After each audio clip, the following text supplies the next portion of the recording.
Hello and welcome. This is NTA Tuesday Live and I'm Cyril Stober.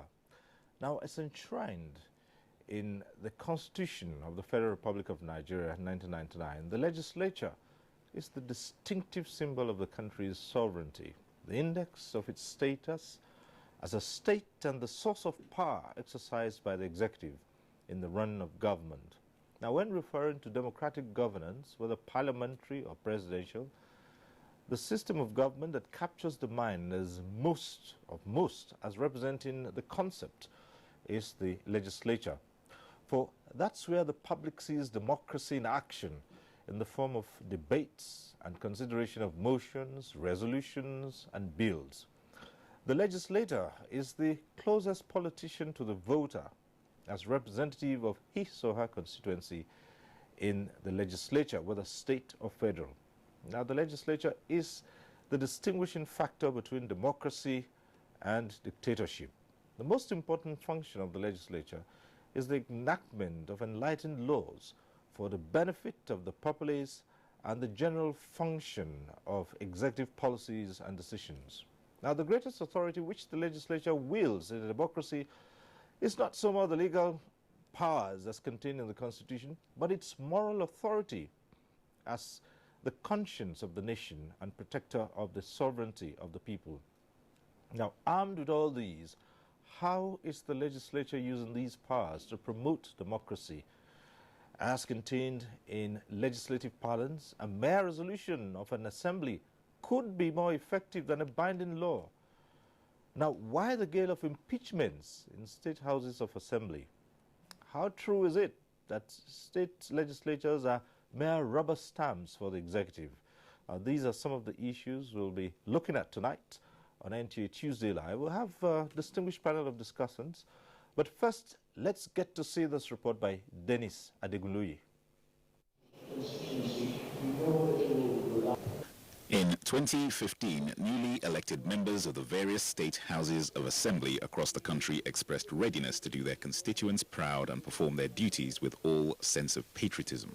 This was the general consensus of the members during an induction program organized by the National Institute for Legislative Studies, NILS, aimed at sensitizing them for the task ahead and also providing an opportunity to interact with colleagues both at the state and national levels. It's a good opportunity for me to learn how the legislative job is being done. My job is representative and also to collaborate with the executive. I think they could form a kind of a strong organization whereby if we have another amendment of the Constitution, we could easily have a very good rapport with them. They've been very attentive, and at the same time they've also been asking very relevant and very good questions. A crucial desire was also to have an effective working relationship with the executive at the state levels, which entails working successfully with state governors. The relationship between the executive and legislative arms of government is best understood through the principle of separation of powers, and this is one of the fundamental provisions of the 1999 Constitution as amended. Section 4, subsection 6 of the Constitution confers legislative powers of a state in the state houses of assemblies, and subsection 7 extends these legislative powers to any part of the states, including local governments. However, Nigeria's state houses of assembly have struggled with internal strife and forceful closure of legislative chambers by security operatives and sometimes through interferences by the state chief executives. Since 1999, state houses of assemblies have been embroiled in one crisis or another, with recent cases in point being the Edo and Kogi state houses of assembly. Prior to resumption of sitting in May 2016, the Edo State House of Assembly was cordoned off by a combined team of security operatives allegedly to prevent a possible breakdown of law and order. This temporary closure of the House of Assembly premises resulted from the pandemonium created by political thugs who went on a shooting spree, injuring 6 persons following the impeachment of the then Speaker, Victor Adoro, a lawmaker of the All Progressives Congress representing Esan Central for alleged gross misconduct.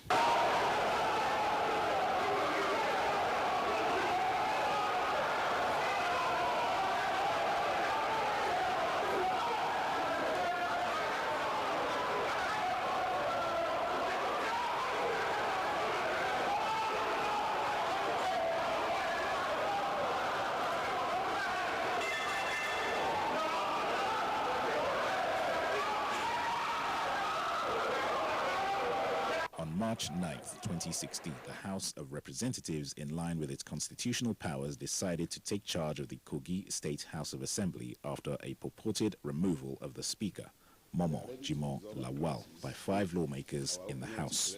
The Kogi Assembly, when fully constituted, has 25 members, but during the impeachment process, the House had 20 members, the other 5 having been sacked by an election petitions tribunal. The House of Representatives, in its first reaction, passed a resolution describing the action of the 5 lawmakers as unconstitutional, null, and void.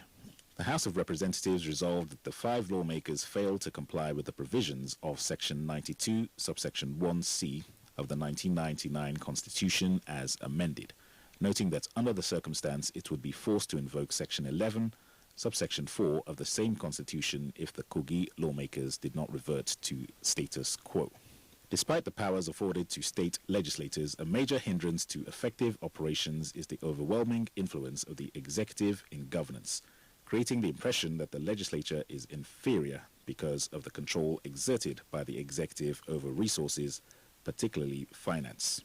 A major consequence of this is the absence of institutional and financial autonomy of the state houses of assembly and therefore effective democratic governance. These challenges take on the political, economic, and security dimensions with negative impact on oversight capacities and ineffective linkage with the civil society. What roles can the state assemblies therefore play, or what challenges should the state assemblies surmount as Nigeria grapples with the consolidation of democracy? These and more are the issues on Tuesday Live tonight. I am Dennis Adigunloye. All right, what role indeed? That report sets the tone for tonight's discussion. Let's start off by introducing our guests. We'd like to welcome to this program the Right Honorable Ismaila Akamba, the Speaker of the Kebbi State House of Assembly and Chairman Conference of Speakers of State Legislatures of Nigeria. Thanks for being with us here tonight. Thank you very much for having me. We'd also like to welcome to this program Professor Cyril Osumbo.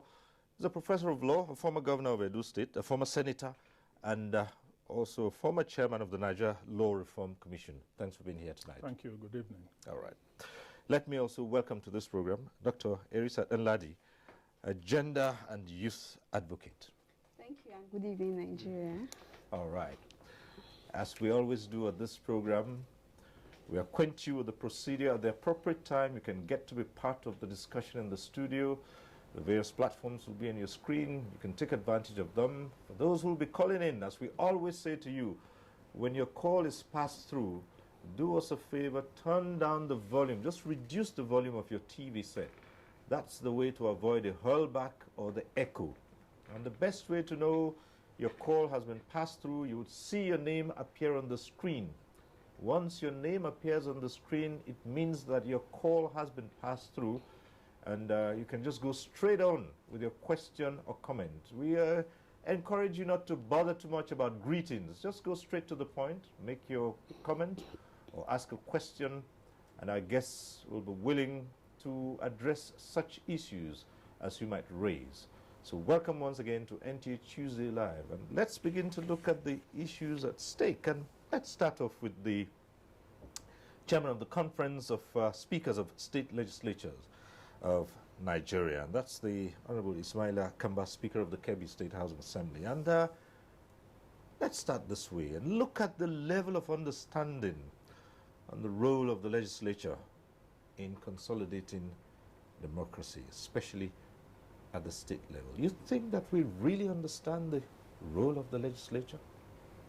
Well, the role of the legislature is not far-fetched, because every person who went through election to represent his community to become a member of a particular house should have known the primary responsibilities of the legislature. And this is not away from making laws for good governance and then passing bills such as the budget, making resolutions, and overall oversight functions to make sure that budget implementation is correct and to the optimum. So all legislatures are aware of this, and most of the times they try their best to make sure they deliver. All right, we'll come to that. And but let's check from Professor Osumbo about understanding of the functions of the legislature, and this cuts across even by the legislators themselves. Well, first of all, understanding the place of the legislature in a democracy, I think that is fundamental. And the background information did state very clearly that the existence of the legislature and the role that the legislature plays is what distinguishes a democracy from other forms of government. Because in a military government, you have the executive that combines executive functions with legislative functions, whether it's the Supreme Military Council, Armed Forces Ruling Council, they exercise both legislative and executive powers. And there's always the judiciary, whether it is a democracy or a dictatorship or military regime. But in a democracy, the legislature exists as a different and separate arm of government, which is very important, and they represent the people. Because even though there is a legislature with the executive combined in a military regime, they are not answerable to the people. But in a democracy, the legislature is answerable to those who elected them. And as the chairman of the conference or speaker says, they should be aware of the responsibility that devolves on them. Secondly, the legislature, indeed, the three arms of government are supposed to serve as a check on one another. There's supposed to be separation of powers so that the legislature exists as a separate organ, distinct from the executive and distinct from the judiciary. But each of these arms of government is meant to serve as a check on the other so as to avoid arbitrariness and dictatorship. So this is the relevance of the place of the legislature in a democracy, which makes it different and distinct from other forms of government. And the third point that I need to emphasize at this stage is that if you look at the arrangement in the Constitution, the legislature comes first. Even in the history of evolution of governments, the legislature comes first, because it is the duty of the legislature to make the laws. It is the laws that are made by the legislature that the executive administers, executes, or implements. And it is the responsibility of the judiciary to interpret the laws made by the legislature. So you can see the primacy of the place of the legislature in a democracy, because without the legislature being there to make the laws, the other arms of government would not really be able to function effectively and to be able to ensure good governance for the people. All right, good. We're putting the whole concept to true perspective. Well, let's hear your opening comments. Yeah, for me to add to what Prof has already said and the speaker has already said, the representatives of the people are the legislatures. They have the mandate of the people through elections. And so supposedly we all assume, or we should all see, that they know what they are supposed to do, or they know their functions, like they've rightly said, which is to make laws, to legislate, to see that they represent the people, because the people are the being of being there. The opinion of the people is what makes them to be there. So they should get the opinion of the people to be able to enact those laws to suit situation of the society. And of course, like he said, some of them, yes, are brazen up to the fact that, yes, this is why I am there, this is what I'm supposed to do. But of course, sometimes we sit back as a society to just watch and say, do they really know what they are doing there? Sometimes it arose those questions. From the Fourth Republic, you could see that we have had over 13 years of democracy. And then what have the legislature done to improve democracy in Nigeria? I think these are salient questions we need to begin to ask ourselves. Of course, like Prof said, this is an outline thing. This is what they are supposed to do. It is, but are they doing them? And these are my own concerns from the beginning. Is the legislator doing what he's supposed to do for the community, for the society, which got him to where he or she is? So these are the questions we begin to ask them. Do they really know what their mandates are? This for me. What are their mandates? How do we start from? Where are we coming from? How do we get to where we're supposed to get to? Because they have, basically, if you ask me, they have like 3 mandates. They have to make laws, they have to represent the people, and maybe the oversight functions. But you find out that, do they really know that these are the mandates as a state? Most of them, I don't know. Right. Oh, well, now since this is clear that this is what the function should be, now you think that legislators are executing this mandate in accordance with the provisions of what they ought to do, and that in doing that, they have really helped to consolidate democracy in this country? Actually, if you look back, like you were saying, referring to the first democracy up to this 8th assembly, one can see tremendous improvement on legislation at the state level. Because, you know, at the state level, the legislator is one, representing his people, that is constituency, and 2, he is here to make laws and other things that will improve the life of the common man. So gradually, the legislators are getting to know exactly why they are there as House of Assembly. But I will not divorce the thinking that right now the legislature is not performing optimally up to expectations. But that can be seen that democracy itself in this country is just growing. So people learn by the day. And most of the state legislatures, I want to refer to my own. Personally, we have been having retreats, trainings and retraining of the legislatures so that they be conversant with what they are supposed to do in the houses of assemblies.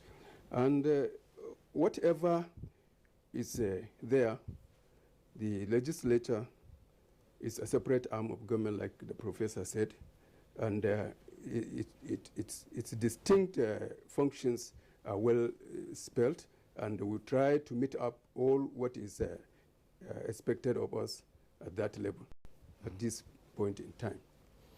Well, Prof, how well have the legislatures across the country performed this role? And how much of it does it give out that they really understand the role and they're playing it in order to deepen or consolidate democracy? Well, that is really the question. And even, again, the chairman of Conference of Speakers, Honorable Kamba, I listened carefully. He said the members should know why they are there. Yes. But the question, again, as Madam did say, do they know why they are there?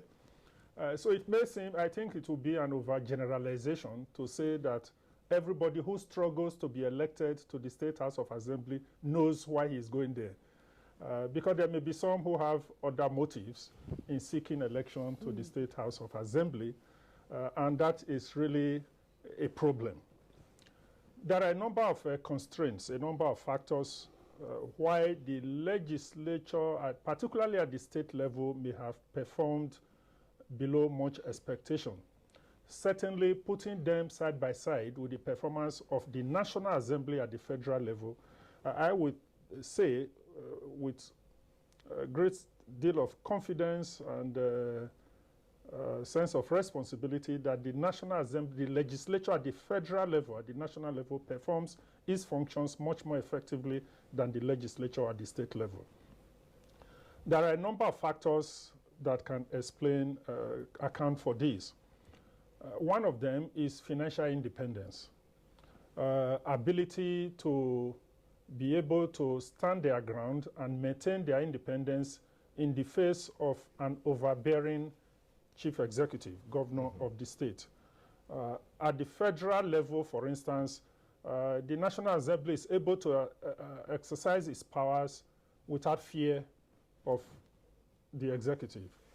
Okay. Because the financial, that right. leads to the question of financial independence. Are we looking at this with the benefit of hindsight, or we're just using the example of the last 2 years or so, 2-3 years? No, the problem is within the system. I don't think it's just within the past 3 years. Because even the attempt by, was it the 7th National Assembly to amend the Constitution, and they provided, even passed at the National Assembly level, that houses of assembly should be financially independent. But the houses of assembly didn't pass it. They didn't approve it, so that failed because they were afraid to look at the faces of their governors and say we want finance. So that was in the past anyway. So this is so that's why we raise this issue, that if they do understand what their role should be, why would they say, look, we don't want to have autonomy. We want to be tied to the apron strings of the executive.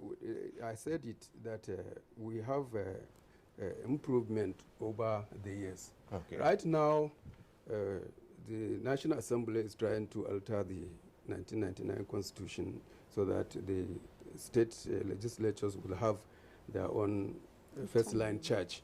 And the process is normal. They have consolidated the Senate and the House of Reps. What remains now is to send back the bill to the State House Assembly to vote for that. I'm very, very optimistic that nobody will say that he doesn't want to be independent this time. All right. Well, we live to see that.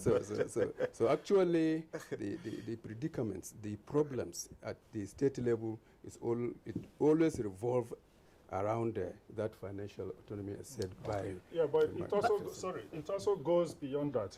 Maybe we'll come to that later, but I was saying the high turnover rate.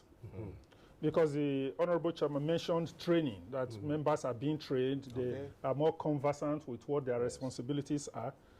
But in another 2-3 years, these people who have been trained will go out, and a new set of greenhorns will come in there and they start learning the ropes. Is this the problem of the kind of politics that we play? Because I understand that in so many areas, so many constituencies, the matter is not about fair representation or proper representation. Sure. It is about our turn, turn by turn. Yes, and who is. And who, yes. So I feel like you're trying to say that is the trend. It's a problem of maybe the way we have our democracy. You need to just be answerable to someone from the beginning. But I'm not even seeing it in that light. I'm seeing it quite differently from what Honorable and Prof is saying.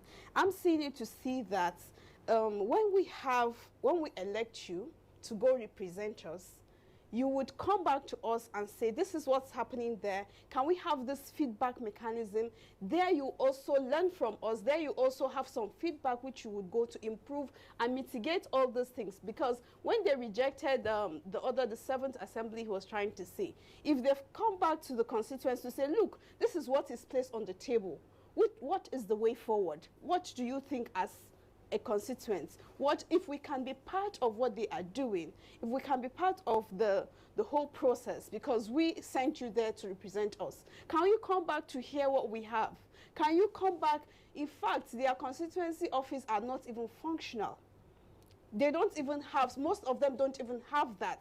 Can we come back to the grassroots to say, yes, this is what you've done, so that it will stop when even this set of legislature pass, these other ones will come. We have some knowledge. We'll still continue the process, and it will help build, I feel, so much better than that. Because when you have issues from what you have, before you pass any bill, can we talk about it? this is so absent in the state legislation. They will just sit there and they don't even come back to us to say, okay, this is the bill we have. What do you want, or what do you think? As a constituent, you won't just come and bring development or something for us. We are the people to enjoy it and to take care and safeguard this. Can we come together and be part of this? All right. Okay, well, the points have been made, but at this stage, let me say we've just been joined by another of our guests. We're joined from Jos Network Center. We have Professor Sam Egu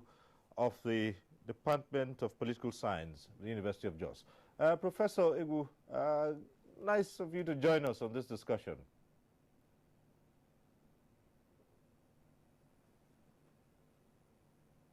Thank you. All right. Well, Prof, if you can hear us, of course you know what we're talking about, the role of state legislature in consolidating democracy. And we started off the discussion looking at whether the legislators themselves at state level understand what role they're supposed to play in a democracy. And we wondered if they have been performing this role in accordance with what they're supposed to do. And we looked at one or two examples where in the past, even for them to be autonomous, the legislators at the state level resoundingly voted no and wanted to be tied to the apron strings of the executive. Let's hear you, Prof.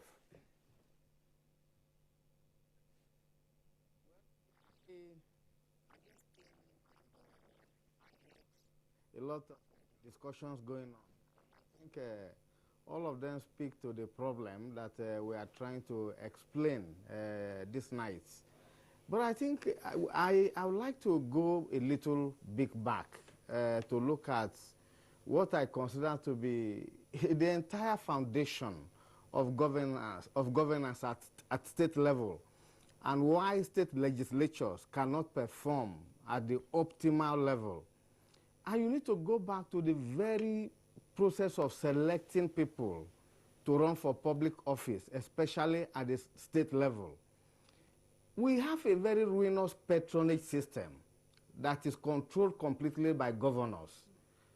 For you to even be selected to run for State House of Assembly, you have to be in the good list of the governor. It is not necessarily because your constituents want you.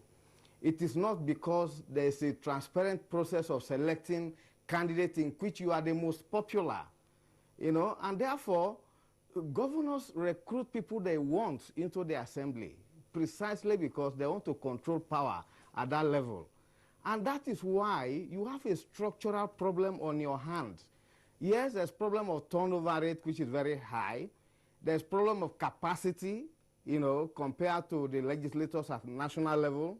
There's problem of zoning, but you need to go back to the very basis of recruitment of people at that level. The control over the party process is so strong that party members and people at grassroots level do not even have the power to select the people they want. So once you have that problem on your hand, you are going to deal with people who definitely may not have the capacity to do what they want and cannot even look at the face of their governor, even when they know what they are supposed to do. Where they try to, you then set up a chain of events that lead to removal of speakers and so on and so forth. So I think we need to go to that very basis of selecting people at that level. Ours is a very terrible patronage system, and it puts governors who at that level are leaders of the party, to determine who gets, to run for office in the first place. And we need to deal with this as a major issue. All right, thanks, Prof. We'll return to you in a moment. Right, but we have here the chairman of the Conference of Speakers. And you would see from what has just resurfaced, it's always been there. Yes. And at a point in time, we thought that, as you said, we'd improved and these things were beginning to be history. But recently, there has been a renewed hush of impeachment of speakers. Now, even the Speaker of the House of Representatives made mention of that in welcoming back members, and he expressed concern about, the rampant impeachment of speakers of state legislatures, and his concern was that, from all indications, these things had external influences. Well, actually, the rampant impeachment, so speaking, can be related to so many predisposing factors. I agree there could be external forces, but largely the impeachment of speakers remain the business of the House. The members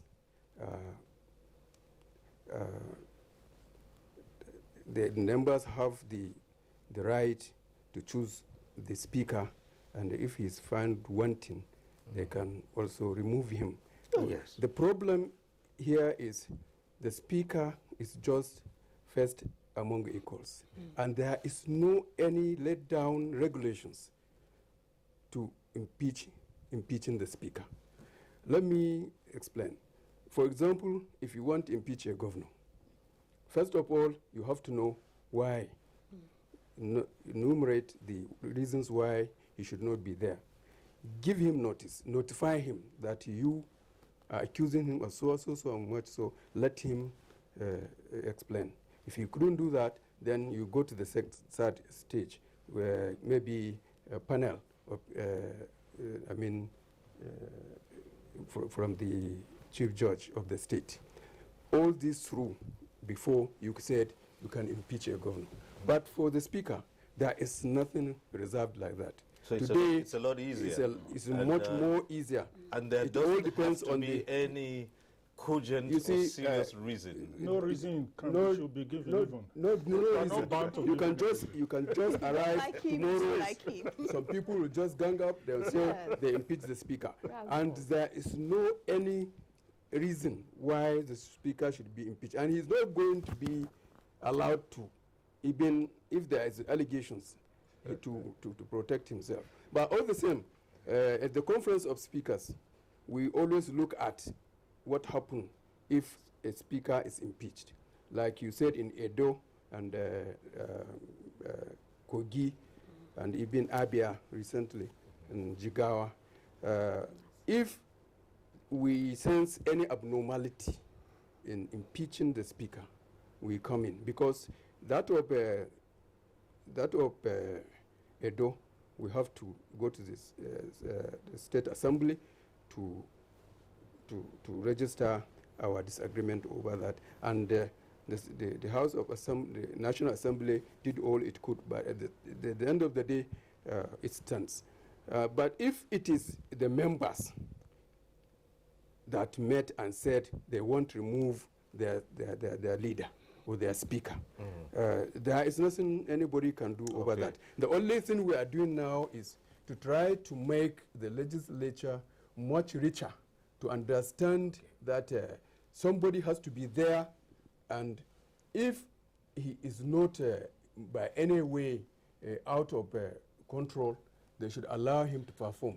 Because if you remove a speaker today, you see people coming to contest for that speakership, and tomorrow the cycle reverses. But we are saying if you have training and retraining, the legislature will be richer, and they will be more responsible to find solutions amicably without going to impeaching the speaker. Well, it's not in doubt that the legislators have the powers or the right to change the leadership. I think the worry here is the frequency with which it's done. Let's even take a recent example. Legislators got together, impeached a speaker, installed a new speaker. Within 24 hours, that speaker resigned. I don't know. Does it show any level of seriousness in a body that is supposed to consolidate democracy? Like I said, we are developing and we are learning, and we hope very soon this frequency of removing speakers will reduce to the barest minimum. Okay. Well, the phone lines are already open. We have first caller, Mohammed, calling in from Maiduguri. Hello, Mohammed. Go ahead.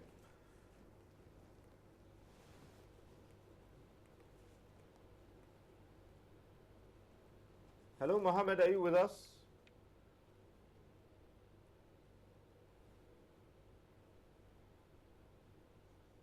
All right. Well, just keep the calls coming. Prof, does it worry you that a group of people can go to sleep tonight, wake up in the morning and say, well, we don't like the face of the speaker, or we don't like the color of his hair, so he's got to be removed, and that happens? Well, definitely that is cause for worry. It gives everybody cause for worry. And we were talking about some fundamental flaws in the system. It goes to question the fact whether those who are there know why they are there in the first place, the caliber and the quality of people who are elected to the place. But it also calls to question for me, and arising from the remarks made by Professor Sam Egu, that there are so many things wrong with the system, and most fundamentally is the weakness of the party system. Whether it is a chief executive governor that is too dictatorial and too domineering and decides who should get the ticket to run for any office in his state, it's not supposed to be.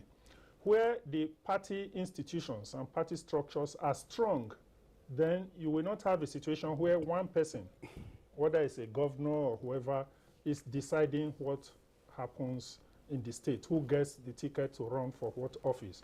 So I want to see us, as we are evolving, as we are trying to develop a robust legislature, we also try to develop a robust political party system that is able to call to order and put in check those that it has put into positions, whether, at whatever level, whether it is the governor of the state or whoever.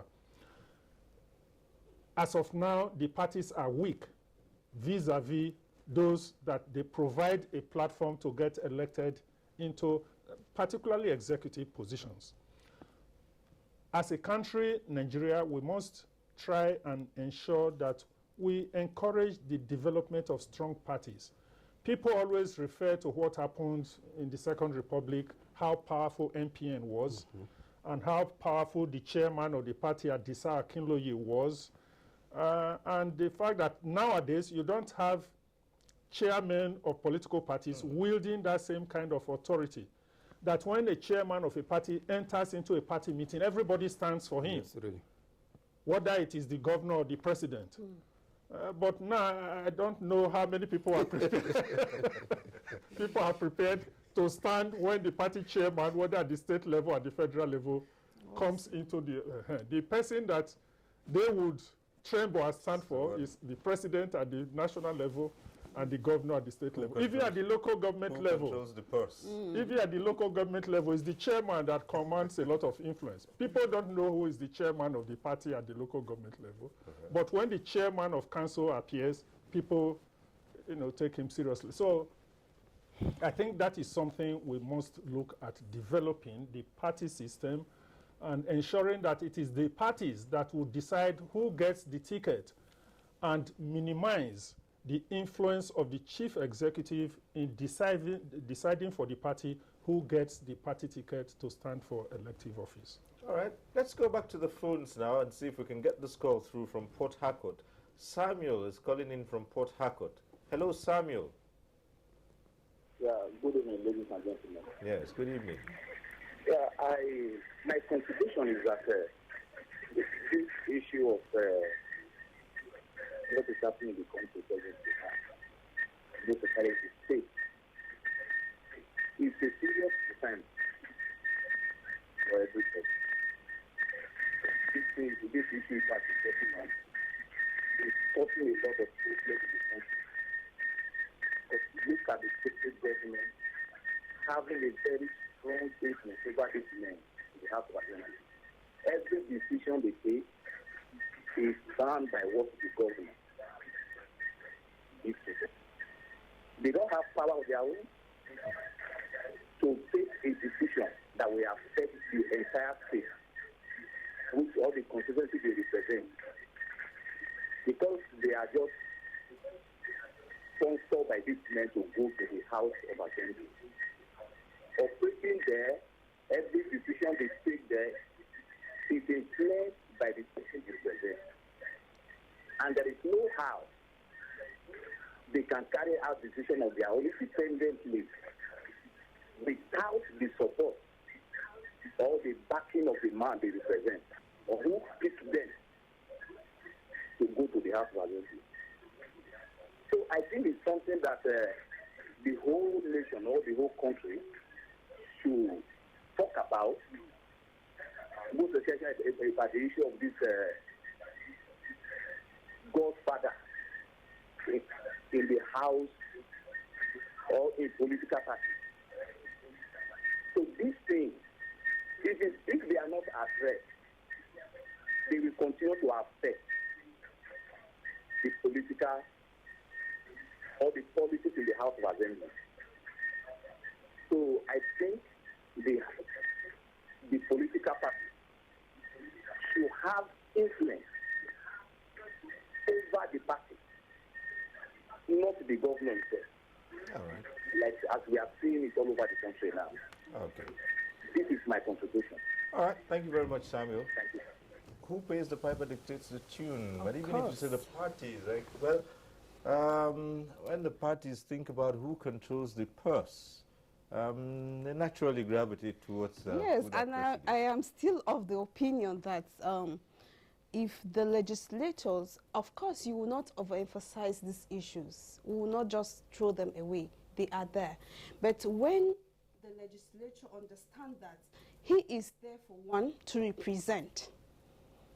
I'm coming from this constituency, maybe because we watch and see. And then recently I was sharing with one of the party chair that I dreamt and I saw myself actually the Speaker of Gombe State House of Assembly.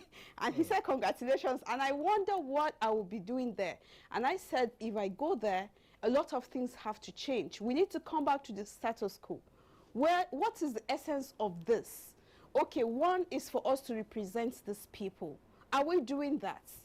When you have authority over what you're doing, you have less influence. Of course, you would have to play by the tune of who is sending you there, the governor, the party, and all that. But first of all, the mandate of the people is the first and important thing. Because if we don't give you our mandate, no governor will single-handedly, when we refuse to vote for you, I don't know. Who would take you there? We would push you there, we would take you there. Of course, they have to climb the caprices of the governor and the party.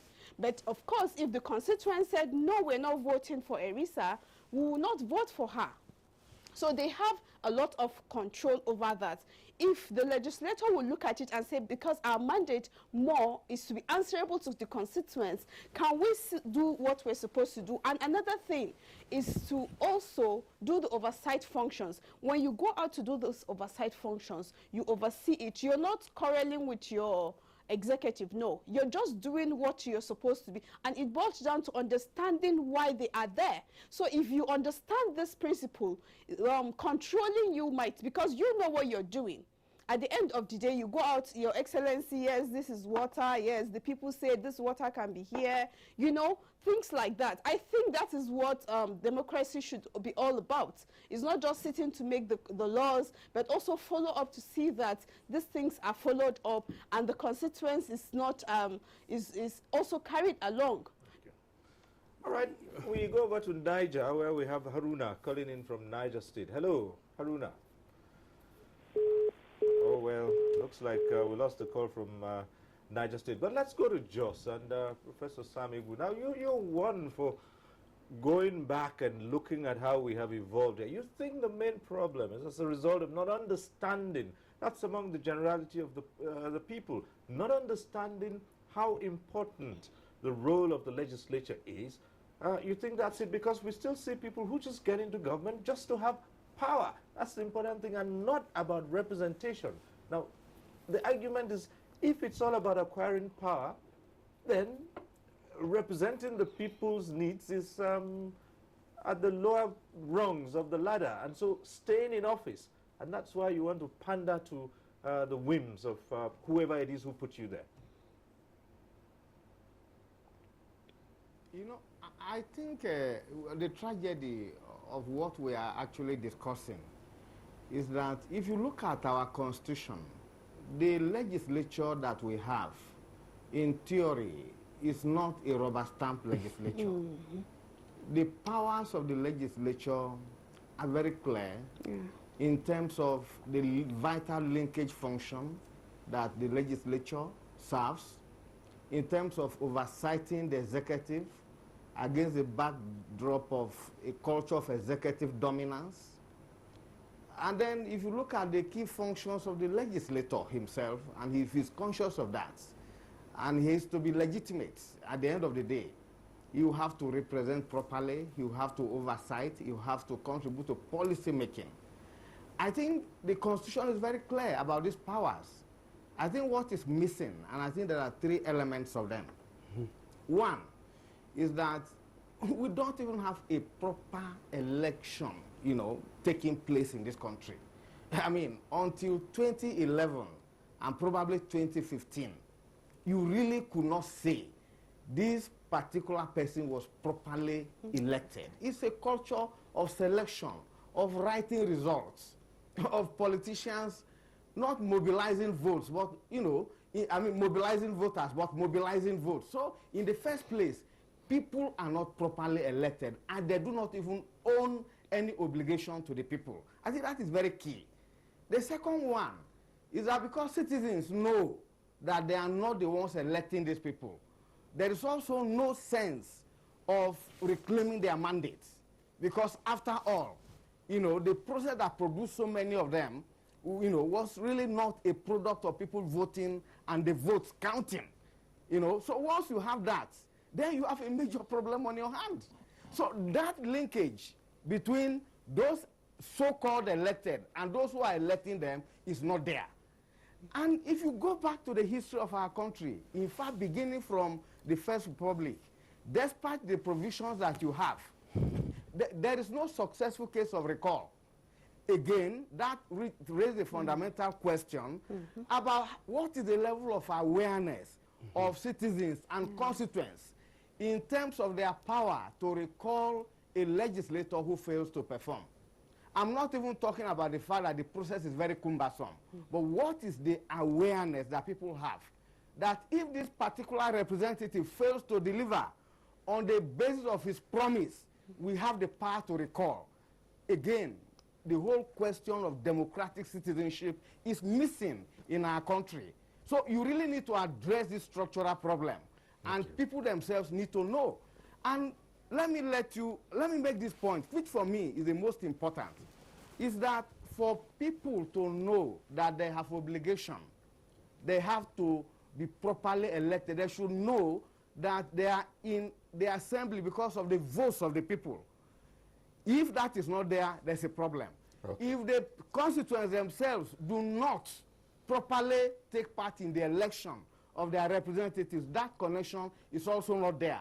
So we really need to connect those who are representing and those who are being represented, so that you can have that sense of mandate, and then the whole notion of political accountability becomes very important, because if people know the power they have to recall, they can actually put pressure on those representing them to deliver in accordance with the promises they made.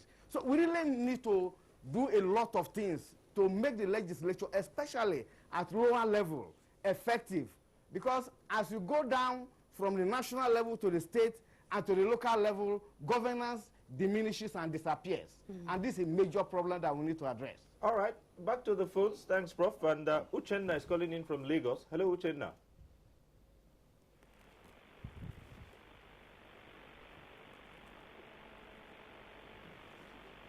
Do we have Uchenna on the line from Lagos?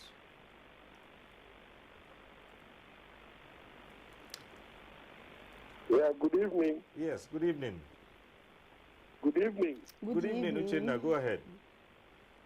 Hello, good evening. Good evening.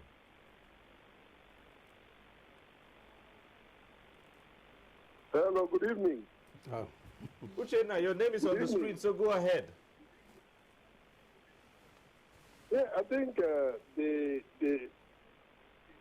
evening. Can you hear me? Hello, good evening. Can you hear me? Yes, yes, yes. Go ahead. Okay, I think we are having a very interesting discussion this evening. The panel of discussants are also doing a lot of justice to this topic. But one important thing they have said is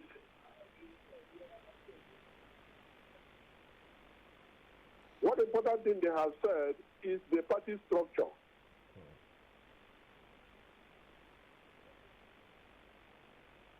They need to the party structure. Our party structure is actually very weak. If we are able to sensitize our party structures so that the selection of candidates are removed from the hands of the executive, and also the money back that joins political parties. Some of them, when they come into political parties with a whole lot of money, they want to hijack the structure. They want to determine who comes in to contest elections. And at the end of it all, you discover that the people they have listed for those positions are not even qualified. They don't even know what to say. They can't even write their names. Most of the legislators we have in the state cannot even write their names. So this is a problem. So the party structure has to be looked into. And there is also need for citizens to be sensitized. Citizens should be able to be sensitized to know who to vote and who not to vote for, no matter who is bringing who. Okay. All right. Thank you very much, Uchenna from Lagos. Well, the chairman of the Conference of Speakers, people have said that there's strength in numbers. Let's take a typical scenario. You have a state legislature with maybe 25 members. The governor is just one.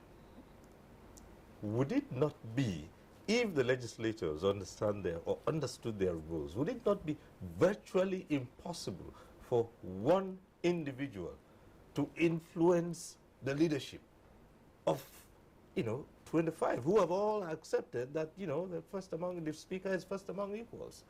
So what is it? What is it that is so? What's the arsenal that a governor can come with to influence the change of leadership in the House, where you have more people who actually understand their roles?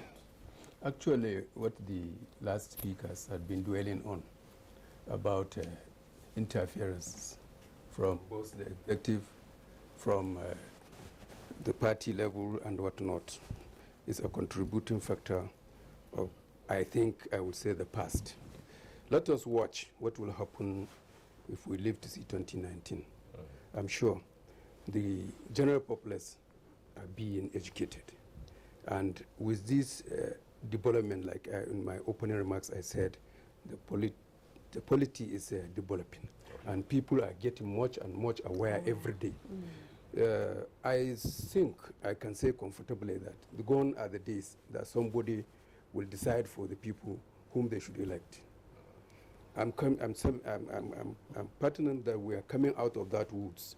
And then if you select or elect legislators who emanate from the constituency, the people, I'm sure when they come to the House, they will know exactly what is their role, and they will try to stick to it. And it will be very, very difficult for any person, single-handedly, to come and overturn them to act according to what he desires. My emphasis goes on training and retraining, because, like she said, some of them were just there, they don't know why were they there. But on training, I believe you can make everybody understand his role, and he will try to keep to it. You see, the other point she raised about continuity. Now you have a set of legislators. You give them training. Like just next week, Sunday, we will arrive from KB, all House of Assemblies, in connection with the NILS. We are having a retreat on budgeting and oversight function. Okay, these people who are going to be, who will avail these programs will learn. But as the time goes on, maybe the next election, this person who has been trained will not come back to the house. You come up with a green honey, like you said. That is one of the primary problems. And the thorny area now is the first line charge on financial autonomy. When a house has its financial autonomy, I'm sure they will sit down to make decisions for themselves, and will be very, very difficult for anybody to come from outside to come and influence their decisions. All right. We have from Maiduguri, Kamal, who's calling in. Hello, Kamal. Kamal from Maiduguri. Hello? Hello.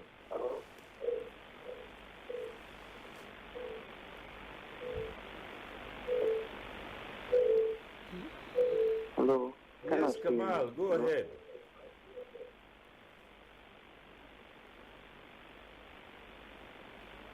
All right. Drop that call from Kamal. Well, Prof, seeing the way things have been going, and the quest for us to position the legislature to perform its functions. Now, you did say in your opening comments that, in truth, the legislature should be in the front line in a democratic setting before even the executive. Now, where we're having issues like this, what is the role of the judiciary? What can the judiciary do in interpreting the laws? Well, thank you. But before I answer this, let me just start off by emphasizing some points that have been made. One is that Nigerians have to understand that our democracy is a representative form of government, which is what the lady has been talking about. So it's not just for a money bag to find his way in the legislature and believe he's there to do his own as he wills for himself.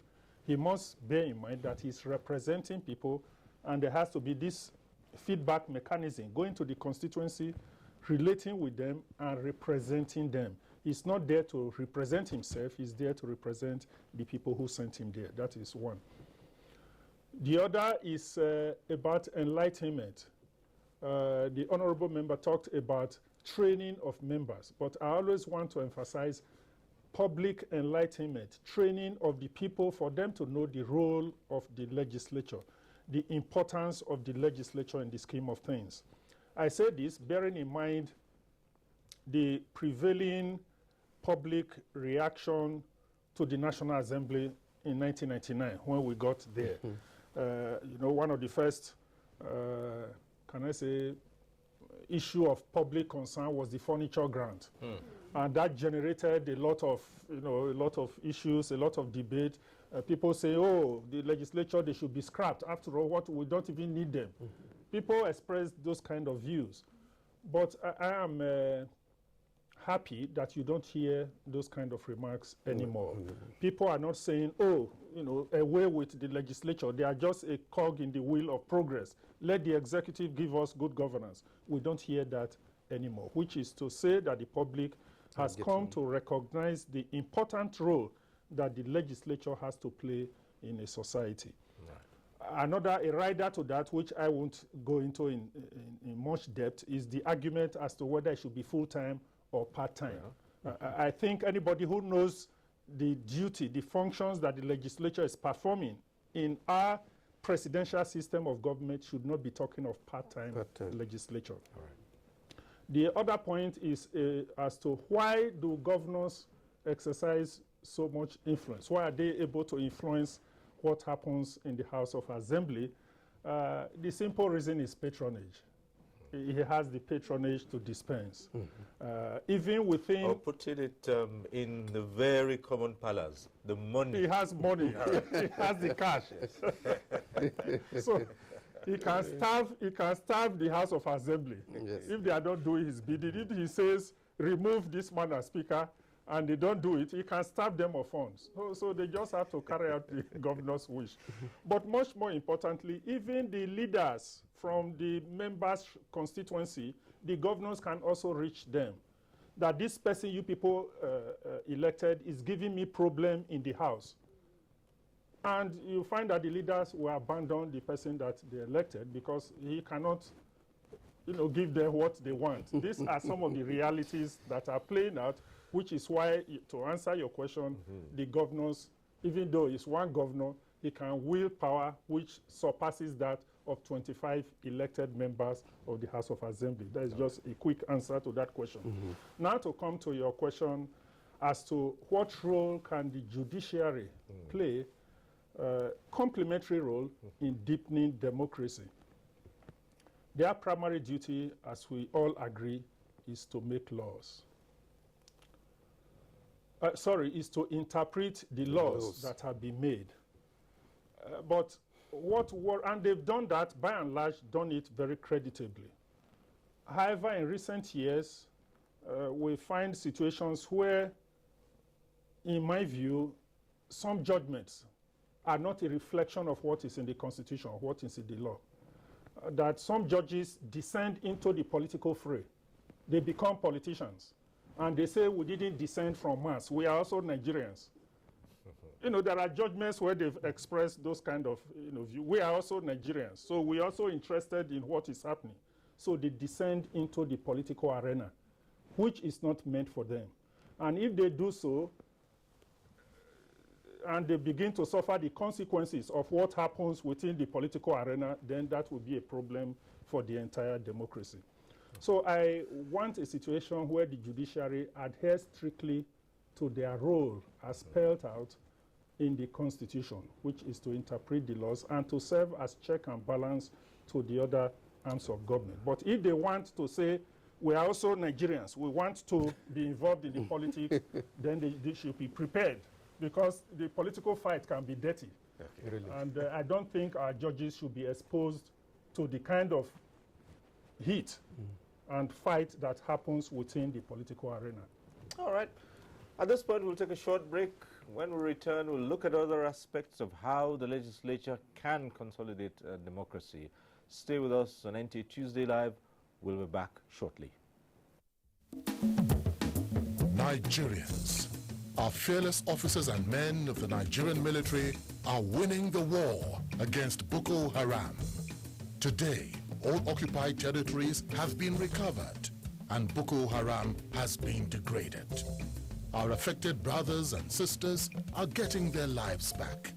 However, they are now after you and me.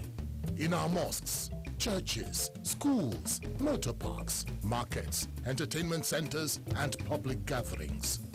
Be vigilant. Be security conscious. Report suspicious persons, objects, and movements to the police and other security agencies.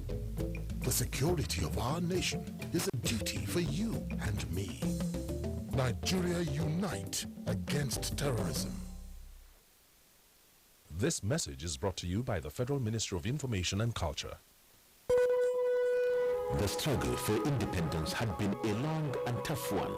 Our founding fathers and compatriots sacrificed their comfort and even shed their blood. We cannot at this point in history afford to spirit away their sacrifices for immediate but temporary gains of today. Let us emphasize what unites and not what divides us. Working for the unity of purpose with a stronger vision for a better tomorrow. NTA, growing with the nation. Nigeria, the only country we can train with remarkable potentials to excel. Let us believe in ourselves and change our attitude for the sake of our country and generations unborn. Let us revive our cultural values, which are our essence as a nation. Let us renew the spirit of patriotism and hope in our dear country. Do not take or give bribe. Be punctual always. No more African time. We can't expect to be global citizens and operate on African time. Join the queue. Insist that people are attended to on a first-come basis, no matter who they are or where they come from. Nigeria, good people, great nation. Make you report any crooked person, object or wakajube movement to police and security agent demo. The security of our nation now work for all of us, plus including me and you. Nigeria, make we unite against terrorism. na Federal Minister of Information and Culture bring una this message.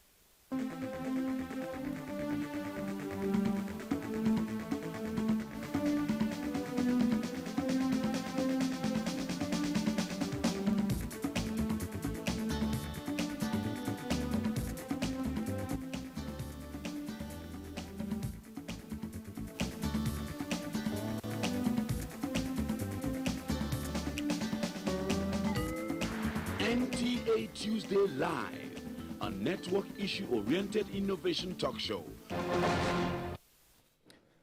Thanks for staying with us on Tuesday Live. We're looking at the legislature at the state level, consolidating democracy.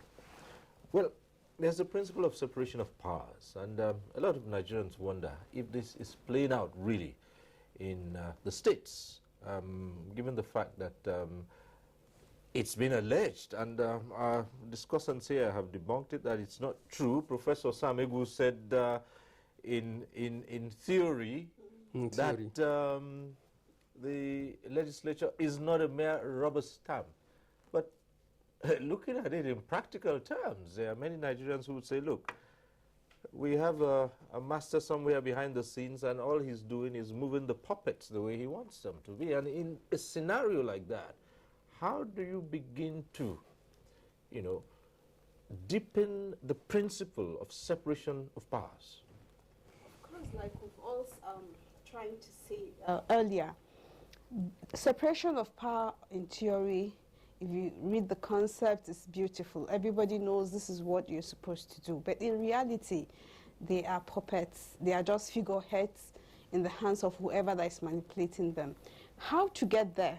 From my own opinion, or from my constituency, now the sit-down look and the common society person or the community person, we sit down to say that, okay, come back to the drawing board, like Prof was trying to say, from the status quo. Let's us understand this, our own court. What is it that we are yet to understand why we're there? They are yet to understand why they are there. So when you come back to this drawing board, you'll be able to distinguish and say, the first and important thing is for me to make laws. And then, am I doing that? I give you an instance, a common scenario that is happening around from where I'm coming from, the Kalare boys. Is a nuisance to the society. Community, we're all crying. And then all we're expecting our legislature to do is to make up laws to stop or to reduce this. And they are seem not to understand that is a need for them to do that, to safeguard us and to give us a good livelihood at the end of the day. So can we come back to the drawing board? Can we understand? Prof was trying to say enlightenment. Yes, I believe so much in coming back to the community for the constituents to understand their own roles. The legislators should understand their own path. The political parties on their own should also understand their own limits. Executive should also understand where they should be. So when you have everybody understanding it, and we can't just come out today and say we understood everything. Like they're trying to do retraining, they're trying to come to us to understand what it is. We all need to come to put our heads together to say, yes, this is a way forward. And how do we start from it? We need to start from the elections. It's a very legal framework that is designed for us to walk through a process. So can we begin as citizens to understand that we need to elect you, not for our governors or party to write you and say, this is our candidate. Can we recall you back? When we begin to recall them back to say, you're not performing, come back home and let somebody go, we'll be able to make some drastic and some informative decision that will be able to deepen democracy and see us being part of it. What is democracy? For the people, by the people. And of course, we are not part of democracy as it is, because they sit down there and they are for themselves, So can you come back to the grassroots? Can we come back to the drawing board? Okay, let's go over to Lagos. We have Energy on the line from Lagos. Hello.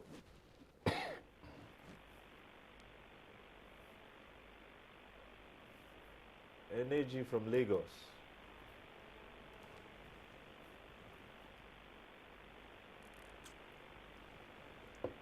Hello, Energy. Yeah, hello, good evening. Yes, good evening. Go ahead, please. Can you hear me? Yes, we can. Yeah, I can hear you. Can you hear me? Good evening. Good evening. We can hear you. Yeah, my contribution is this. Yeah, can you hear me? Yes, we can hear you. Go on. You know, the problem we have, the lady there, she's saying it already. You know, the selfish interest is something else. The selfish interest is something else. Because, people are just there, they are not there for anybody, just working for themselves. Working for their name, they just want to get the ego and get the money. That is not that is not how it's supposed to be. We know what is happening in Europe and US, all those places. And I thank God Nigerians travel. The best traveler in the whole world is Nigerians. Nigerians travel all over the world. And they see the way those people open their own things there. Senator here is something else. You cannot just be senator the same way you see any other person. You need to go and be on the queue. You cannot even see senator. And I know the job of senator is supposed to go to house by house to know what is happening there. The senator is something else. It's like God. That's how it's supposed to be. So this thing, if I think it anytime, I'm kind of, this thing pisses me off always. Because it's not something else. Look at, okay, there's so many places. But don't let me mention, let me just forget about it. And I'm sorry to say, concerning the power, I want to use this opportunity to mention this. Concerning the power, because this power after they are robbing people. Because no life, nothing. At the end of the day, you'll be giving just a flat. So they look like you'll be giving that 18,000 naira bill to pay. And after the 30 days, maybe they just have life for 1 week. It's not supposed to be like that. All right. Okay. Please, let's work on this thing. Thank you. Thank you, Energy. Let's do something that at least we travel, we go to places, we see things. Okay. Let's work things out here. Energy seems to have quarreled with the fact that the people's representatives are not representing them properly. But Professor Egu, we've always talked about the question of capacity, and the chairman of the Conference of Speakers said that there have been training programs been on, but Nigerians also ask about the high turnover. This our turn syndrome. You train someone on what they should do, and before they get to understand the ropes, they're out of the place because the system says it is our turn. If in B ward you produced the member of the house, then the next time it does not matter, you must go to B, C ward or D ward. How has that impacted on capacity building for the legislators? I think if you look at our situation, the issue of high turnover is a big challenge. I'm told that in the 2015 general election, for example, at the national level, 70% of people, of senators, did not return. So graphically, you are dealing with a big issue. You train people, they exit the system, then you have to start all over.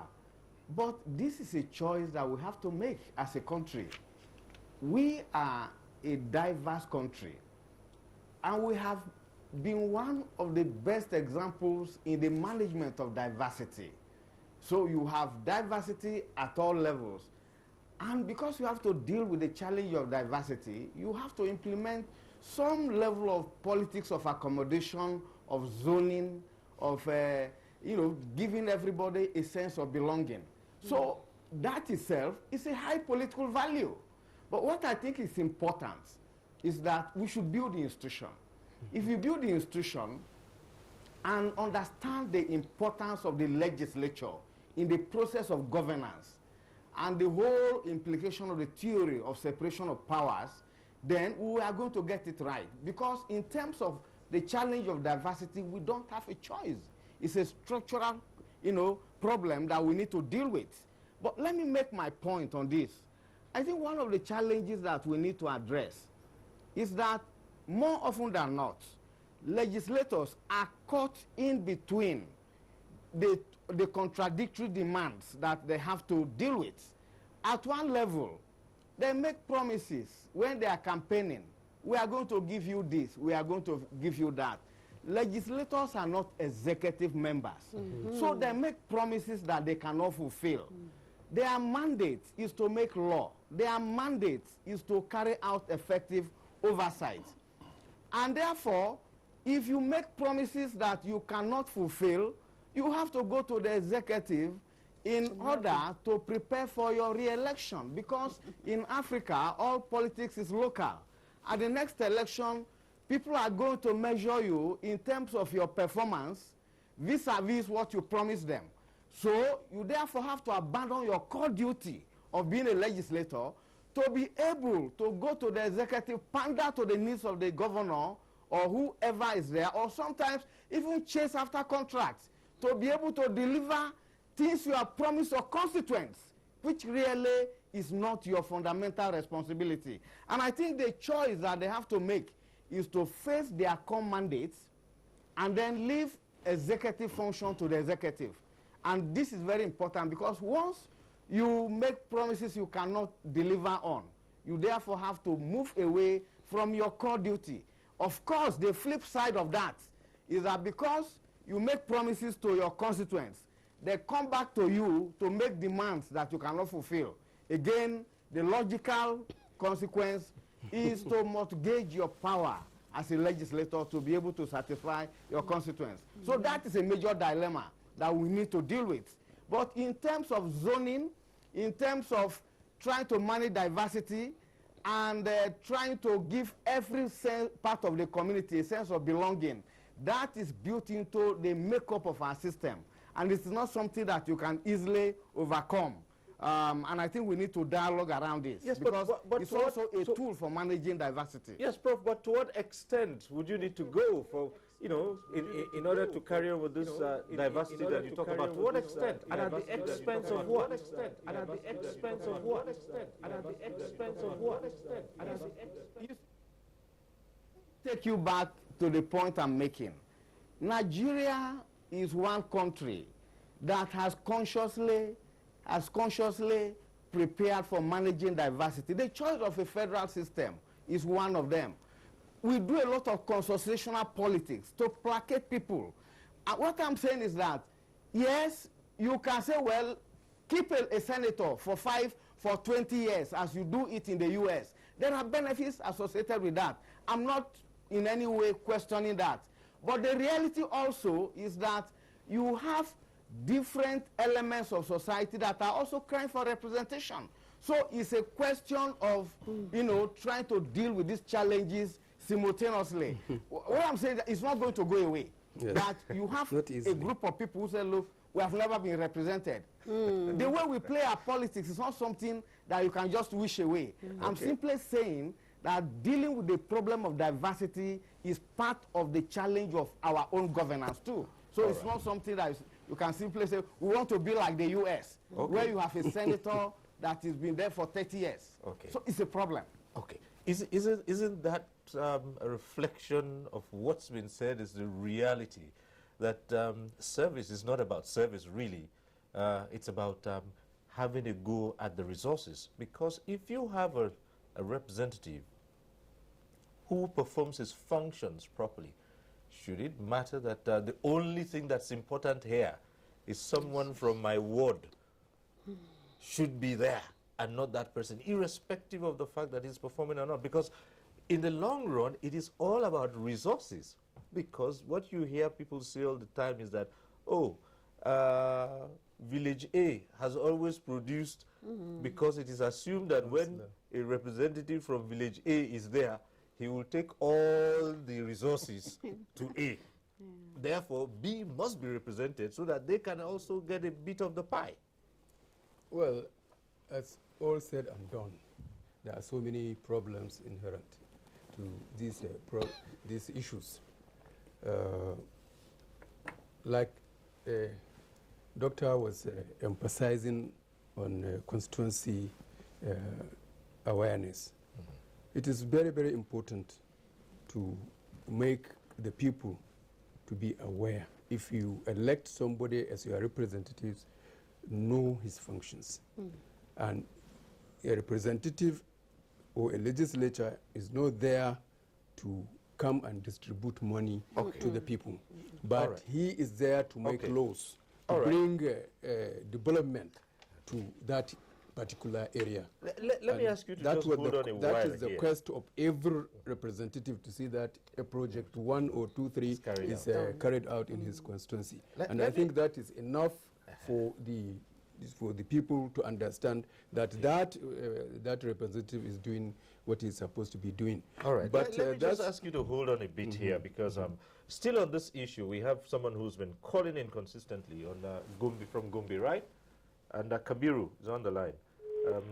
Oh dear, that call has gone off. Yes, like I was saying.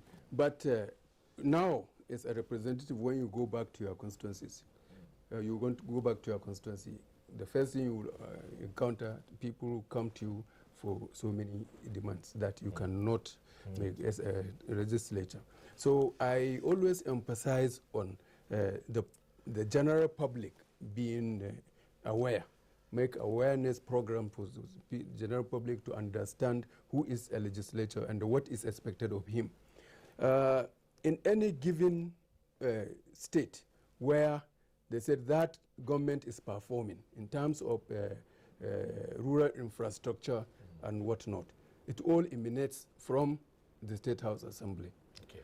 But people don't realize that. They said the governor dug a well in such a place, built a bridge in it. But how does the governor build that bridge? It must come from a legislation from the House of Assembly to back that project. But people don't appreciate that. What they want is when you come to your constituency, you continue to deliver. So that's one big problem. Professor Osuma, isn't this, can this be described as the effect of a hangover of a military administration, where those you see in government are those who make pronouncements? And because we see it happening, even at the national level, we see legislators, we see senators talking like executives, saying, we will not tolerate this, we will not accept this, we will make sure. Hence we roll. Yeah, hence we roll. Hence we roll. Well, the system is evolving. But, you know, your question has arisen from the points made by Professor Sam Egu. Yes. Let me just make a comment that there needs to be a sense of belonging. You know, every part of Nigeria, every part of the constituency needs to have a sense of belonging. That is why Section 14 of the Nigerian Constitution talks about the need to reflect federal character at the federal level. At the state level, there's need to reflect the state character. At the senatorial level, there's need to reflect the senatorial character, you know, down to the level. So if people in village ward, one section of the ward are saying it's our turn to produce councillor, because the other section has been producing, I don't see it as something inherently bad, because it promotes a sense of belonging, sense of participation, and that is what democracy should be. It should not be to the exclusion of other people. But a point to slightly explain, which he made, is that when people go on campaign, I have gone on campaign several times, and we say, vote for our party. Again, because now the Supreme Court has said it is not the candidate that wins the election. It is the party that wins the election. I disagree with that, because that is not what the Constitution says. The Constitution says a candidate shall qualify for election and so forth and so on. But the law now, as the Supreme Court decided, is that it is the party that wins election. So what happens when people go campaigning? You are campaigning not just for yourself, you are campaigning for the political party, you are campaigning for the governor, you are campaigning for the president, because the president doesn't have the time to come to your state constituency or village to contest. So when you are saying, we will do this, vote for us, we are going to do this, it doesn't impose an obligation on you yourself to come and build a hospital for our party, our government. We do this. But if I'm listening to you, I can assume that since it is your party and your government, then you have a role in making sure that hospital is exactly, which is why the governors and the party must work in harmony with the elected representative. And that's because why if they don't do that, The danger is that if the governor ignores the elected representative and relies on just his commissioner for information and director of budget, the director of budget may not even go to his village. He doesn't go home. People don't know him. So it's not the director of budget that will decide where these things have to be. It is the elected member. And then finally, just to make a point, we are discussing all these things. What is fundamental is the economy. Once the economy is okay, people have jobs, and people can survive outside of politics, then this desperation will not be there. This urge is my turn. Because if you do not get your turn, you may never enjoy the benefits that the government has to offer. All right, let's hear from Titus, who's calling in from Abuja here. Hello, Titus. Well, we seem to be having some challenges with the calls coming through once they're taken. But coming to you, is that not what it is, really? Politics has become the only gainful employment. It's so worrisome. And then looking at it from the angle Chair was trying to say, that they have other obligations when they come to the constituents. People come to say, this. They have a lot of issues and challenge, hospital bills. And I once remember I was engaging my local government chairman then, Manuswa, and I said, look, you don't have to give us handouts all the time as young people. No. We don't need you to give us handouts all the time we come to say, no, we don't need that. All we need for you is to set out maybe a rice milling company or factory and give us what to do. Yes, some of us are not schooled. Yes, some of us can't always carry placards and follow you. When the time comes for election, we want to support someone that will come and say, young people, women, come. And this is what I have for you. This is my roadmap to see that I develop my own community, my own constituents. And what they are saying about the struggle might not even come like this, because at the end of the day, village A and constituency B would also be part of the largesse when the company or the factory is set. So you find out that politics shouldn't be the major thing for young people to come and say, yes, this is it. When they give us, every time we're in the commissioner's office to look for, in Gombe we say, Kafankajarinka. The way your leg carry you go, so that's your business, But at the end of the day, can we see this legislative coming consciously to say, yes, young people, I'm there. Can you make laws and say, yes, we set out this, looking at the peculiarity of your constituents, see what you can utilize and leverage on, to say that these young people, these women are gainfully employed. Not really saying that you're giving them handouts every day. Can they get some stipends from what they are doing? Can they be responsible? Because as it is, politics is making us not even to grow up to be responsible. Okay. We have Adamu calling in from Sokoto, I believe. Oh dear. Adamu, turn down the volume of your TV. Yes. Mr. Cyril, good evening. Yes, good evening. Go ahead now. Well, mine is, I think our major problem is the lack of financial autonomy for the state legislators. If the state legislators are autonomous, I think it will go a very long way in making them stand firm on the responsibilities. That is one. Another thing is, as most people have said, is the training and retraining, because as it was finally pointed out, some of them don't really know why they are there. So that awareness, I think, should be there. I think that's my own contribution. The financial, the autonomy, and the state governors don't even want them to have autonomy. Because it is like a challenge to them. That's the body to checkmate the excesses of the executive. But they wouldn't want the legislature to have autonomy, because it will be a kind of fall in their flesh. Okay. All right. Okay, thank you very much, Adamu.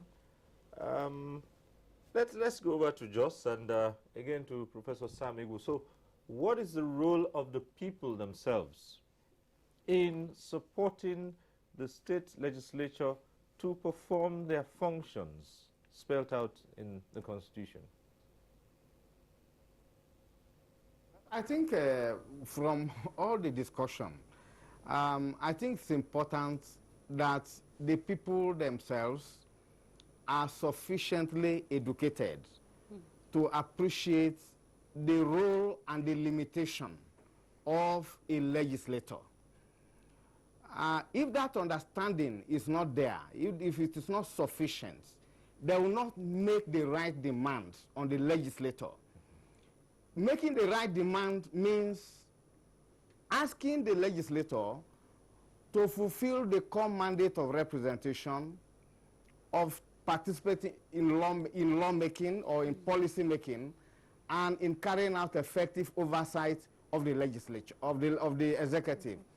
If, on the other hand, the average constituent thinks that it is a duty of the person representing him or her to pay the school fees of his wards, to support him during wedding ceremonies, to come to his assistance at burial, then he will make the wrong demand.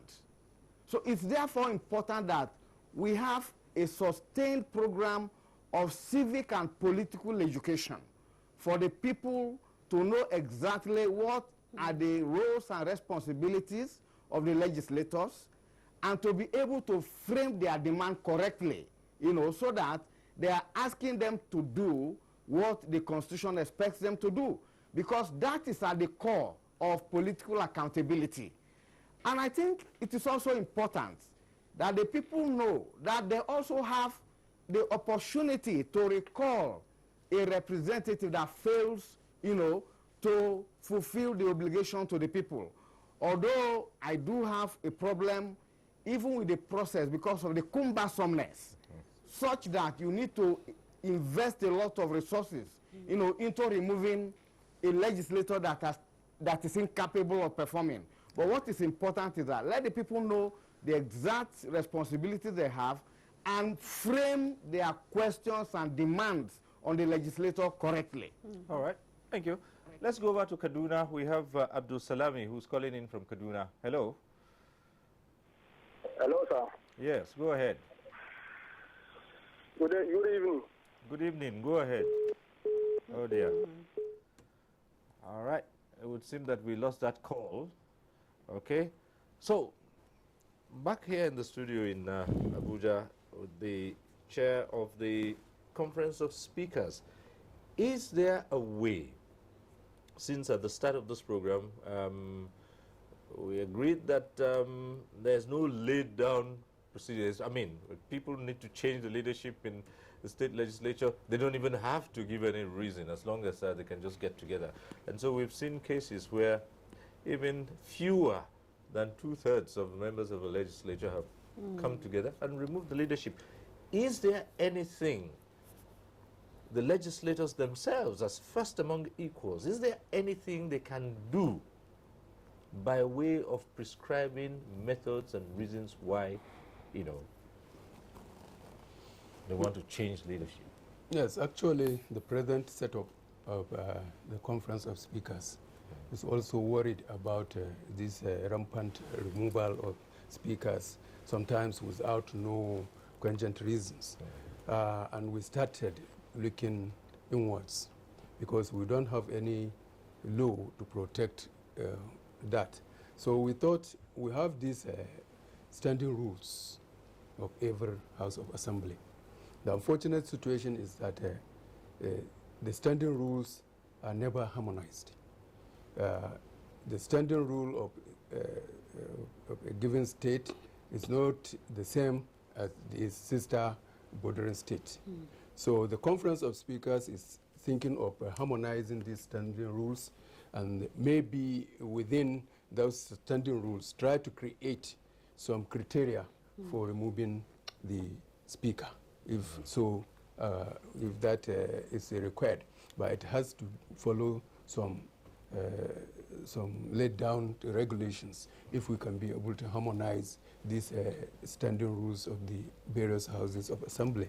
We think already we have set a committee, a technical committee, to try to get all the standing rules of the 36 states, and we'll have this technical committee to look into it, how we'll harmonize it in terms of, for example, when you want to remove the speaker. Okay. If we all agree to these standing rules and we harmonize them, then that law is going to be binding on all the 36 states of the Federation. We think that will reduce to barest minimum the rampant removal of speakers.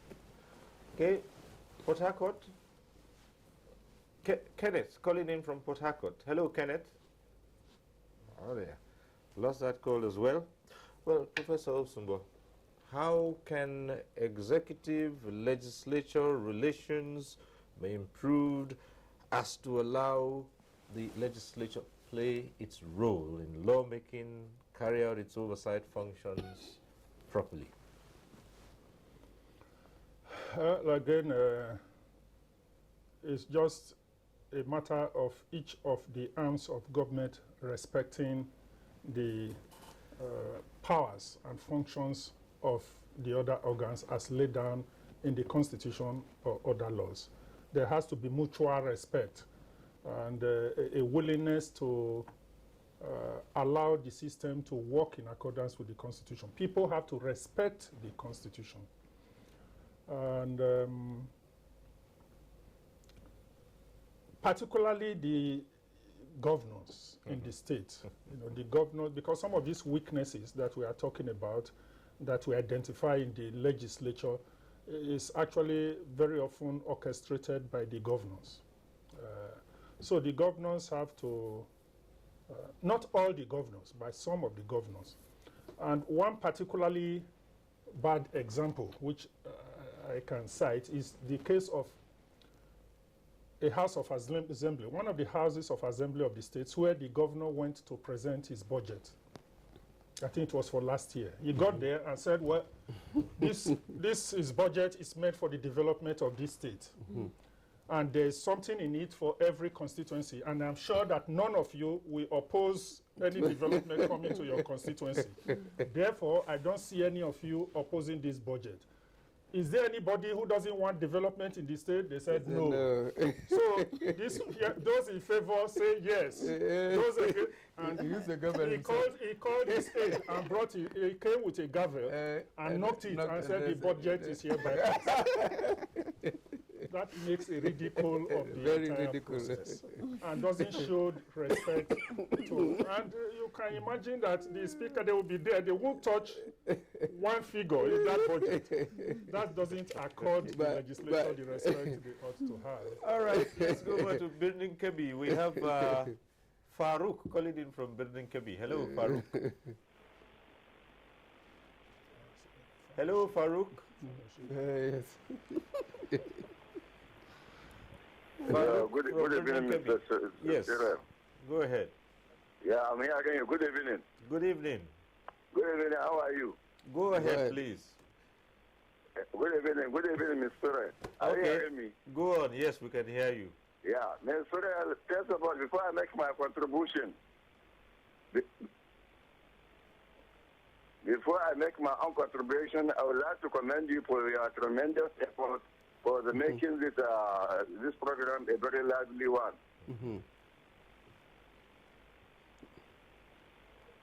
So, thank you. Yes, go ahead. Yeah, well, I really enjoying it. Okay, thank you. My contribution is that, this country is a great country. God has endowed us with a lot of resources. So what? Yes? So our only problem is that we are lacking leaders. We have good policies. The only problem is that we are lacking leaders that will make this country great. Okay. All right. Last election, President Buhari ask us to vote to do sack, we should vote everybody that contested under APC.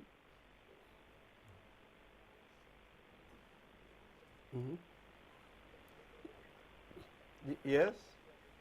But the problem is that doing sack is not important because not everybody in APC is good. Okay. Hello? All right. Okay. And therefore, we should be good by helping ourselves. Okay. We Fine. should, by helping ourselves, sir. All right then. Okay. Thank you very much. Okay. Thank you, Farouk from Burning Kebi. All right. So, as we begin to wind down this discussion, we're looking at how the legislature can be supported to firm up its constitutional rule of lawmaking and serving as checks and balances for, the executive. In other words, carrying out, adhering to the principle of separation of powers here. Yes, Prof was trying to say that it's very important for all the tiers of government to respect and look into what their boundaries are and stick to them. When you begin to understand, and I feel personally most of them don't understand why they are there. Because if you understand your role, you would want to play your role. Professor Sam was saying that some constituents, some members of the constituents would come and, they would go to campaign and say something and they can't come to fulfill. I see it as not in that light. I see it as them going, like Prof tried to say, for their party to say, this is what we can do. And then working in consonance and together with the executive do that. What they need to do is, first of all, to find out, okay, these laws we're getting, what is it, how important or how relevant is it to our own constituents? Is it very important that we need to bring it forth? And then coming to their oversight functions, what are they doing to ensure that this projects are being done? And how do they relate? What is the relationship between the executive and the legislature? They need to be cordial. It's about lobbying to go and say, Oga, Your Excellency, this is what is supposed to be done in this aspect and in that aspect. Try to look at that. So the relationship, I feel, for them to understand, first of all, what their own roles are and respect boundaries. And then for us, the constituents, to support them by saying that, oh, yes, you're on track. Go ahead. No, you're not on track.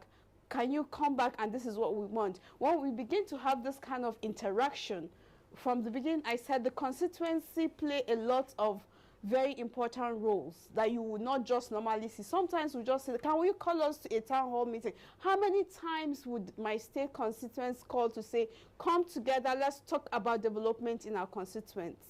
It's, well, for the federal, sometimes they come back to say, okay, come and they will share the largesse. But would they really come to say, this is what we want, and hear sincerely from the people they are supposed to? Some of these meetings sometimes are orchestrated.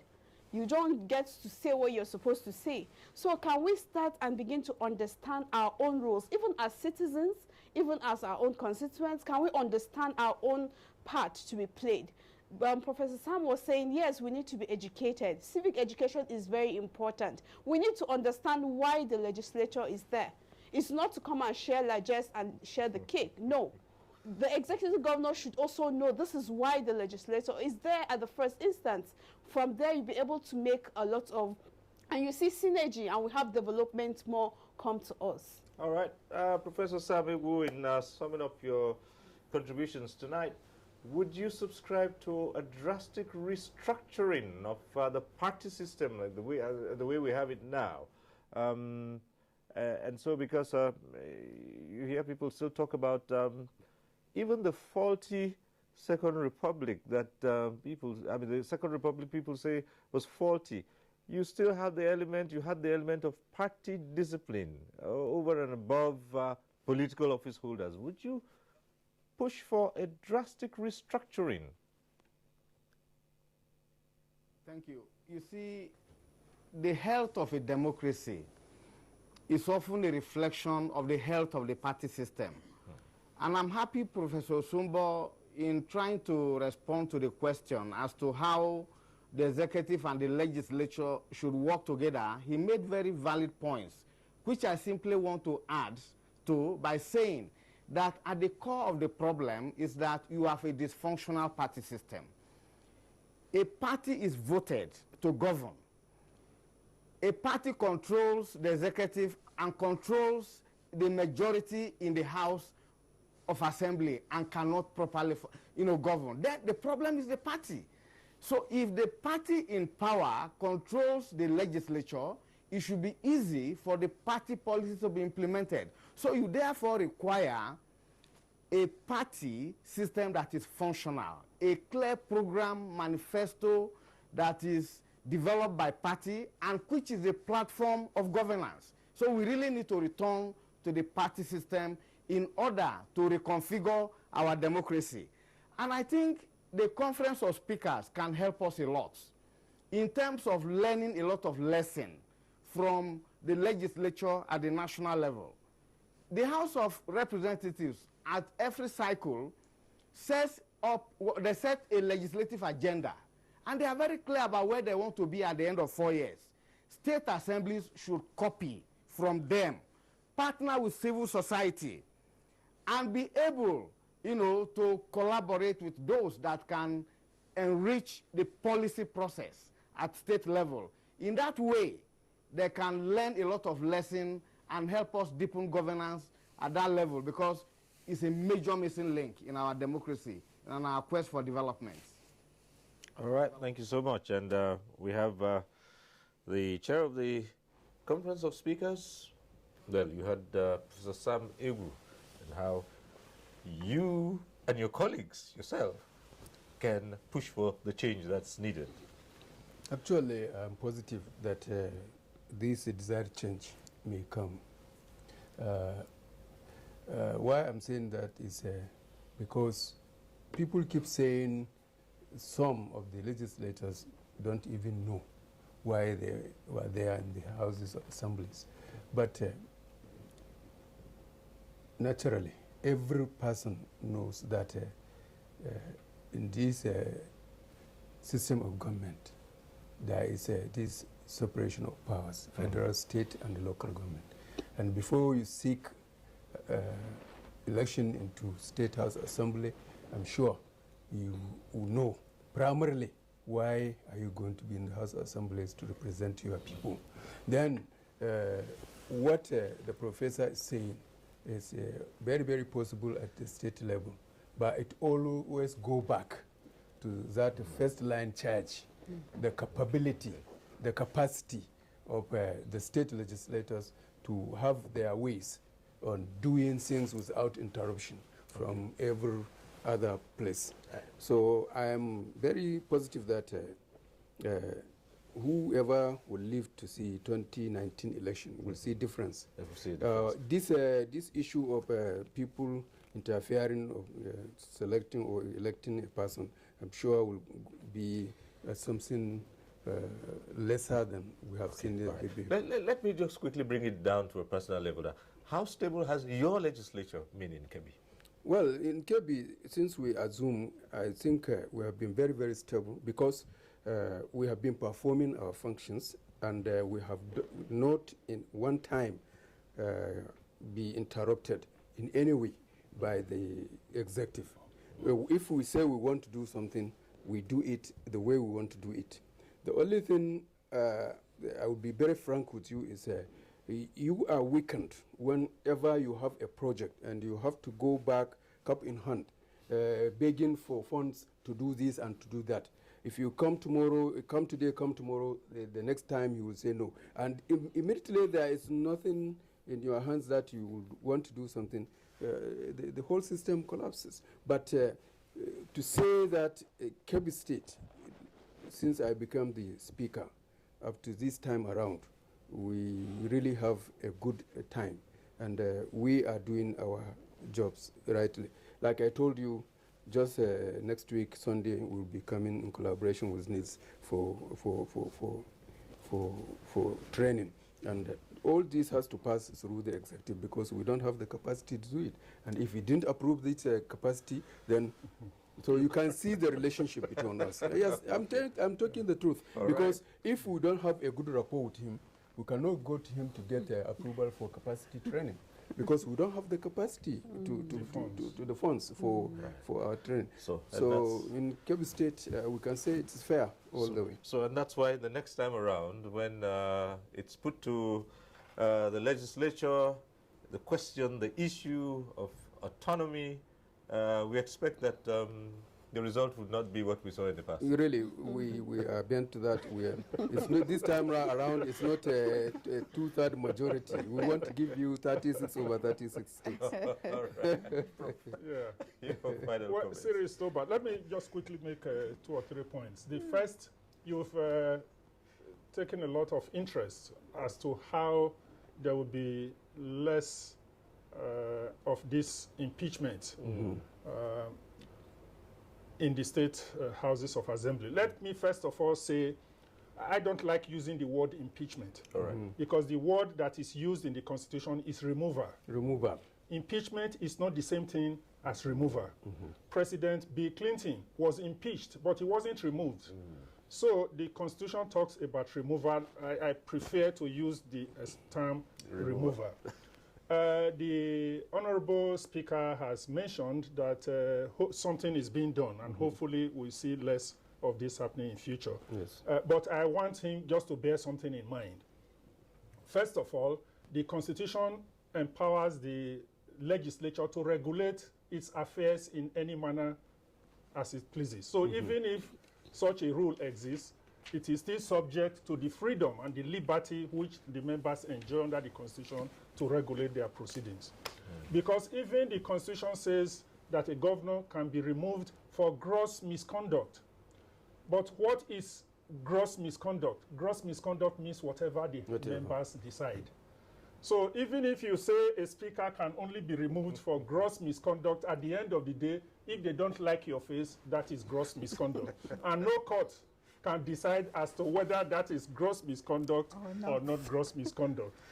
Actually, we are not unaware of that, but we said that will go a long way to reduce the frequency of removing. And then the final point, I believe time is running out, is that I want to appeal to the chief executives at all levels to respect the power of the legislature, particularly with respect to the Appropriation Act. It's the most important law that the legislature can make. So if you don't even give them the opportunity to exercise that power of deciding how to allocate funds, then they cannot even have the confidence to carry out oversight. So the chief executives at the levels must respect the power of appropriation. 20 seconds, final word. The Constitution has given the legislature the right to be in control of the economy, the social and the political activities of a state. They should look into that holistically, utilize that. Okay.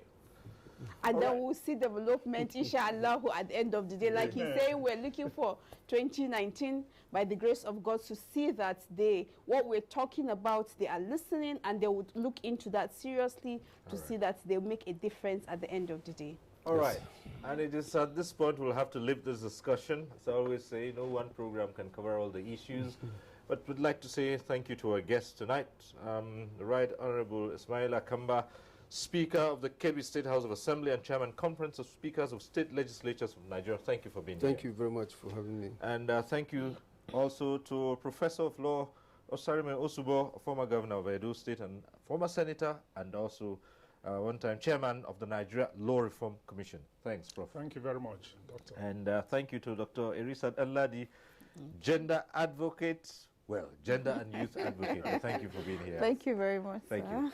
And from JOS Network Center, where Professor Sam Egu of the Department of Political Science, University of JOS, joined us. We'd like to say, Prof, thank you. It's always a delight to have you join us on discussions like this. Thank you, Professor Sam Egu. Thank you. All right. And to you as well, thank you for being part of this program. Next week, we'll reach you again on NTA Tuesday Live. I'm Cyril Stober. Bye for now. you.